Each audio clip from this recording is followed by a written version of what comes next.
یک ماشین دنگده و بره بیایه بره محکم یه روز مردم ایبان قرضدار نختوکه تا شهر مسکو برن کار کنن بیاد اینجا بخرن خب مرد گودال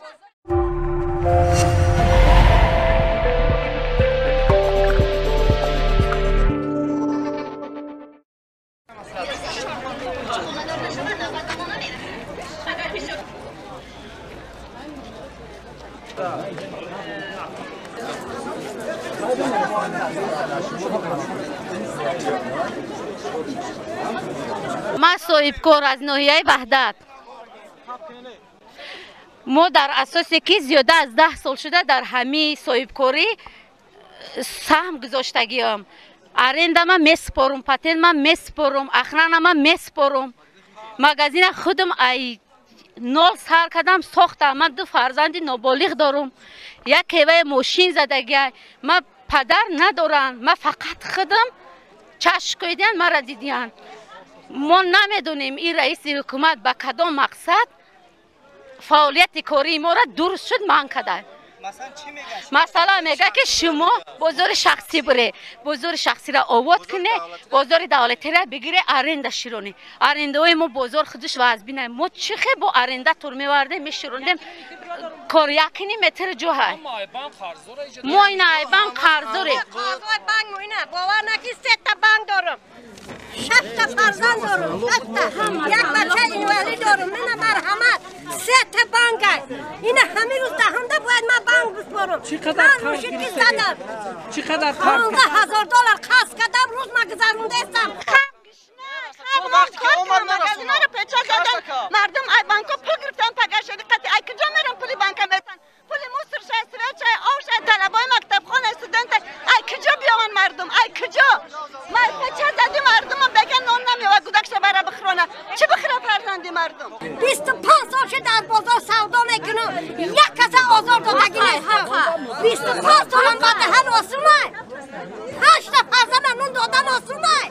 عیب نیسته رئیس کبیر سره سفید نداریم آو نداریم سفید ما 2 ماشین کشته اون سفید نمیکنیم پولی سفید نبودی رئیس در تایی سفید زن کودک چودک پودک سر خواه کم بغلا دادونی آبشیجت لازیده گشتستن کمک بخرم سفید مفتیم آو مفتیم موسر مفتیم این چی گپه این چی جاره که خلق همه من روز جا بگذارونه امام علی رحمان گفت که بیاوه بخره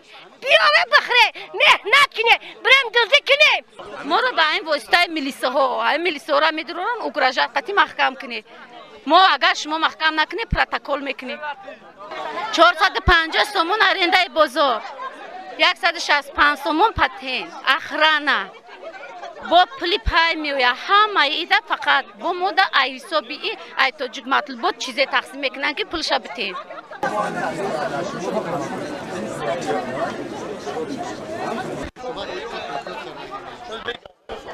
طبق سپارش پروتکل حکومت جمهوری تاجیکستان در نزد معاون اول سروزیر محترم علی مردانوف از سال 2009 درباره فعالیت بازاری با تنظیم در آوردن مدنیت بازارداری و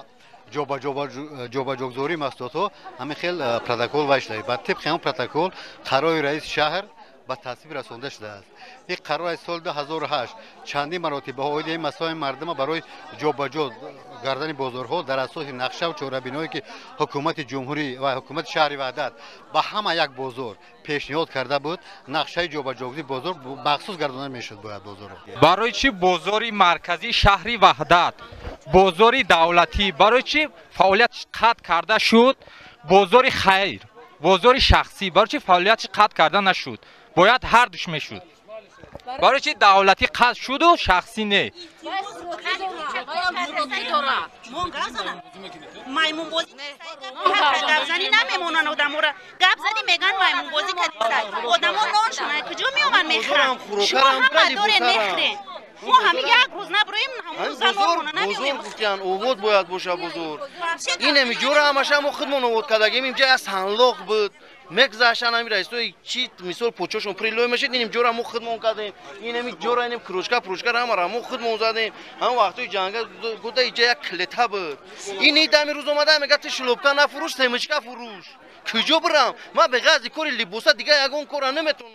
ما فقط تجارت همین لباسا میتونم فروخته اوی بازاری لباسای ما در یگان جو میشد که نمیکنه دری بازار عدل نه یعنی ما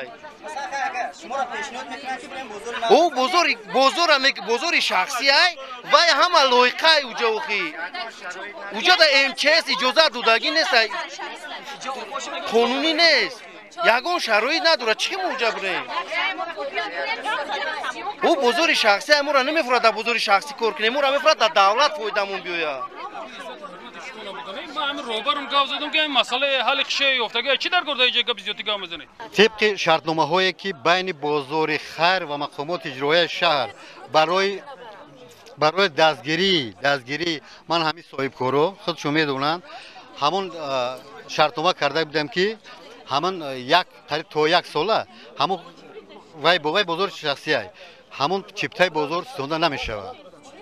امکاناتش امتیازش هم خیلی پیشنهاد کردن رفتم 3 روز ایستادم پانسمی دستمی چک دادم بای من نشکایستم بیا برم در تک کی میروم بیا برم امو پیش که در تک این قهوه دایره های تمام یگان ممون مسلمان اونجا نمیروم وای بازار شرایطش ای بازار بهتر یگان جهت نداره یگان جهتی بهتر نداره بعد پریچین تور میگه یگان گر در پریچین جوابگو نیست وای بازار پریچین گروپ اعتبار قطعی کنن ردی تکانش کنن ردی عبوش کنن یک قالین فروش میشینه یک نسکی فروش میشینه بعد با یک جمعه فروش میشینه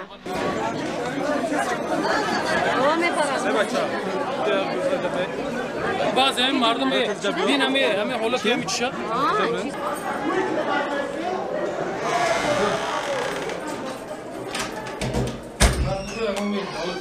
در بازار مرکزی شهر وحدت که همچون بازاری مخصوص گردانیده شده به موادهای آذوقه نگرانیده شده است مالهای صنعتی مالهای شیمیایی مسائل ساختمانی و دیگر نامگوی موادها به فروش برآورده می شوند آنجایی که مواد غذایی فروخته می شود باید که موادهای شیمیایی و دیگر نامگوی محصولات هایی که ضرر می تواند ضرر به موادهای غذایی رساند باید جای نداشته باشند اما نه همه شهروندان خواهش فهمیدن این دستورها را دارد هرچند از سال 2010 تا امروز برای جابجاگذاری بازارها گروه‌های مخصوصی تبلیغاتی فرماندهی در مقامات محلی حکومت دولتی تشکیل داده شد و پیوسته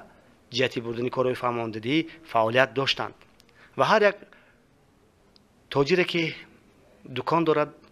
و در دکان خود سودا میکند خوب میداند که مالهایی که او به سودا برآورده است برای موادهای غذایی و در مجموع به مردم ضرر میرساند ولی به خاطر که بازار در شفت راه ماشینگذر قرار دارد به همین خاطر به جای دیگر رفتن نمیخواهد حالانکه در شهر وحدت 11 بازار فعالیت دارد از جمله بازار مالهای صنعتی بازار مسائل ساختمانی و 3 بازار موادهای آذوقه و دیگر بازارها فعالیت پیوسته دارند.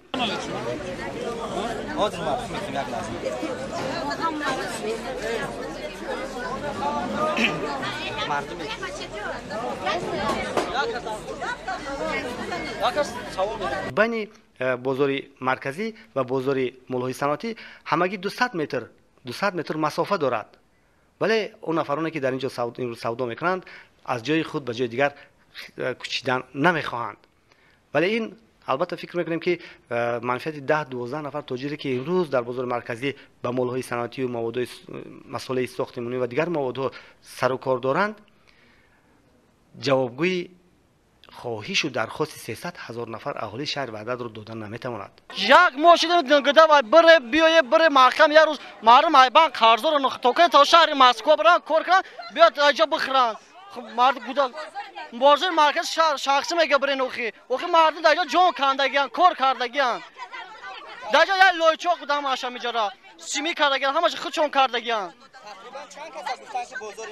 کدام همینجا هست 143 نفر آید اینجا همه را میگه بخیز اونجا بره اینجا خروکه شوا وقتی اینجا خروکه شوا کی در اینجا خروکه را میخره دامو هر یک قشلو خروکه شگه این نرخ اینجا ارزو این مردمی که امروز یک چند نفر اعتراض دارند باید گفت که با حکومت جمهوری تاجیکستان به پروکراتوری گنرالی جمهوری تاجیکستان نیز خطی مراجعت کرده بودند و همچنین به تاجیک مطلوبات نماینده تاجیک مطلوبات نماینده مقامات حفظ حقوق طی چند روز در شهر وحدت قرار داشتند و همه این مسائل را مورد بررسی قرار دادند. این حال ما انتظار خلاصه پروکراتوری گنرالی می باشیم و هرچند مکتوب قبلی آنها به مقامات وارد شد و آنها قید کردند که در حقیقت قراری که به تصویب رسیده است درست است و فکر میکنم اگر قرار با منفعت عموم نمیشد حتما از جانب مقامات های نظارتی از جانب ساختارهای قدرتی جهت بیکار کردنش دستور داده میشد. اصلا کسی یگان نقطه را محکم نکرده است، فقط کارهای فرماندهی برده شده است، ولی آنها وقتی که بعضی شبکه‌های وسایل اخبار از جمله شبکه‌های تلویزیونی را دعوت میکنند، آنها مخصوص همون اتاقهای کاری را محکم میکنند و خود نشان میدهند که گویا که حکومت اتاقهای کاری آنها را محکم کرده باشد.